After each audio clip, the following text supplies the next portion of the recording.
This weekend, Super Bowl 54 will take place in Miami, Florida. And here is its logo, which doesn't look much different than the logo for Super Bowl 53, which doesn't look much different than the logo for Super Bowl 52, which doesn't look much different than you get the point.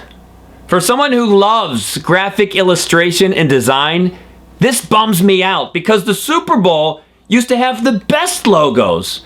Now, before we continue, I just want to point out that I don't advocate the practice of putting them all on one jacket, but when you focus on each logo individually, they're many pieces of art. I always liked the logo for Super Bowl 13. I thought its stadium scoreboard font made it feel big and exciting. I liked the logo for Super Bowl 21, which was held at the Rose Bowl. I think its angular, abstract rose is a nice touch. And when the Super Bowl returned to Pasadena for Super Bowl 27, the roses weren't as abstract, but look at that design. It's so clean. It's beautifully balanced.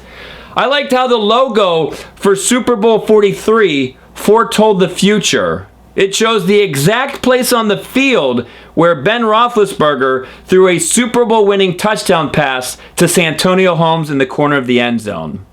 I always liked when Super Bowl logos of the past would tip its cap or tip its helmet to the host region.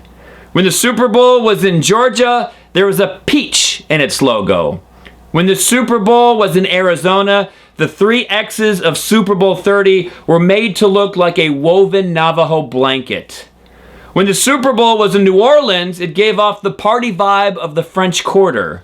And when the Super Bowl was held in San Diego, the Roman numerals were made to look like nautical flags.